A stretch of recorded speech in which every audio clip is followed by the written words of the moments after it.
बातमी शिर्डीतून आहे। अशोक खरातच्या समता पतसंस्थेच्या 100 बनावट खात्यांमध्ये आता प्रतिभा चाकणकरांची चौकशी होणार असल्याची माहिती आहे। प्रतिभा चाकणकर या रुपाली चाकणकरांच्या भगिनी आहेत।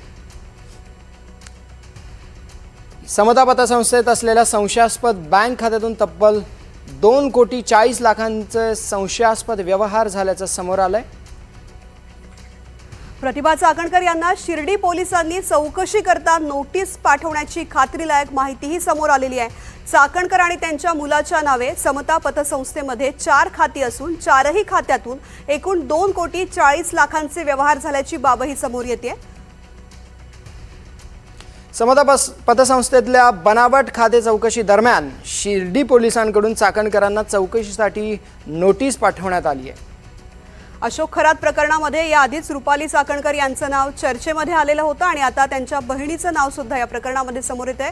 सुनील दवंगे आमचे प्रतिनिधी या संदर्भातली माहिती देत आहेत। सुनील, अतिशय महत्त्वाची बातमी या प्रकरणामध्ये खरं तर रुपाली चाकणकर सातत्यानं माझा इथल्या व्यवहारांशी कोणताही संबंध नाही हे सांगत होत्या, मात्र आता जी माहिती समोर येते प्रतिभा चाकणकरांचं नाव त्यामध्ये येते आणि त्यांची चौकशी होण्याची शक्यता आहे। काय नेमकं या प्रकरणामध्ये सध्याची माहिती समोर येते?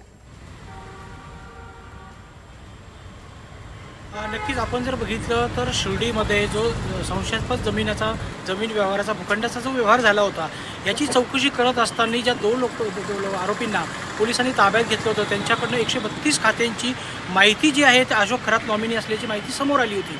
आणि या अनुषंगाने जर बघितलं तर समता पतसंस्थेमध्ये 100 अशी खाती आहेत ज्याचा नॉमिनी अशोक खरात आहे आणि अशोक खरातचाच मोबाईल नंबर त्याला आहे। आता यातील 57 लोकांच्या 100 खाते आणि त्यात 60 कोटींपेक्षा अधिक व्यवहार झाल्याची बाब जेव्हा पोलिसांच्या निदर्शनास आली तेव्हा याची बारकाईने तपासणी सुरू झाली।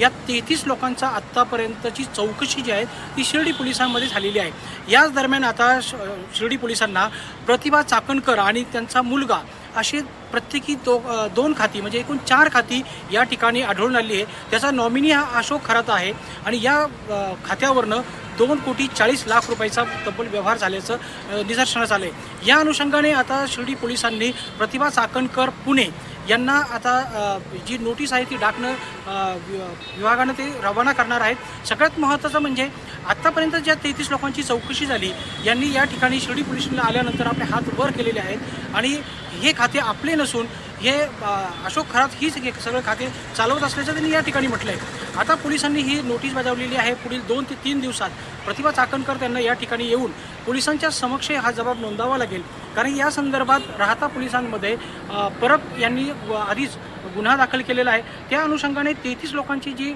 चौकशी आहे ती सुरू आहे आणि त्यांचे जबाब जे आहेत ते त्या जो गुन्हा आहे त्यालाच जोडले जात आहे। एकंदरीत जर म्हटलं तर 57 लोकांच्या 100 खात्यातून 60 कोटींचा व्यवहार झाल्यानंतर पोलीस देखील चक्रावून गेलेले आहेत की कारण की आपण जर बघितलं तर या प्रत्येक खात्यातून कोट्यावधीची उलाढाल जी झालेली आहे आणि ह्या खाती जी आहेत सध्या रिकामी केल्याचं सांगितलं जातं आहे। म्हणजे यातली जी रक्कम होती ही काढून घेतलेली आहे। काही खात्यांमध्ये थोडीफार रक्कम शिल्लक आहे, मात्र अनेक अशी खाती आहे का ती त्या खात्यातली सगळी रक्कम काढून घेतलेली आहे। पोलीस आता या अनुषंगाने बारकाईने तपास करत आहे। आता ह्या प्रतिभा चाकणकर ज्या आहेत, प्रतिभा गणेश चाकणकर पुणे अशा नावाने ही जी नोटीस आहे ही उद्या डाकने रवाना करण्यात येणार आहे।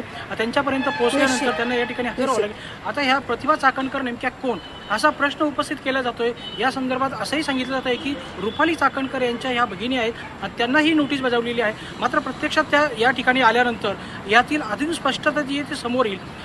ते हे खाते चालवत होत्या का किंवा 2,40,00,000 रुपये त्यांच्या खात्यात आले कसे आणि त्यावर असलेल्या स्वाक्षरी असतील किंवा त्यांचे या ठिकाणी दिलेले जे KYC डॉक्युमेंट आहे त्याचं व्हेरिफिकेशन कशा पद्धतीने झालं होतं या सगळ्या बाबी आता समोर येणार आहे। निश्चित खरं तर सर्वसामान्य माणसाला कुठल्याही बँकेमध्ये किंवा पतसंस्थेमध्ये खातं काढणं अशा पद्धतीनं बनावट डॉक्युमेंटच्या आधारे तर अशक्य गोष्ट आहे आणि ते या प्रकरणामध्ये झालेले 100 खातीच उघडण्यात आलेले। त्यामुळे या प्रकरणामध्ये नेमकी कशा पद्धतीनं एक मोडस ऑपरेंडी वापरली गेली आणि सोबतच कोट्यावधींचे व्यवहार झालेले आहेत, त्यामुळे मनी लॉन्ड्रिंगचा सुद्धा या प्रकरणामध्ये आरोप होते। त्या दृष्टीने सुद्धा चौकशी होणं अत्यंत आवश्यक आहे। पुढची बातमी आपण पाहूयात।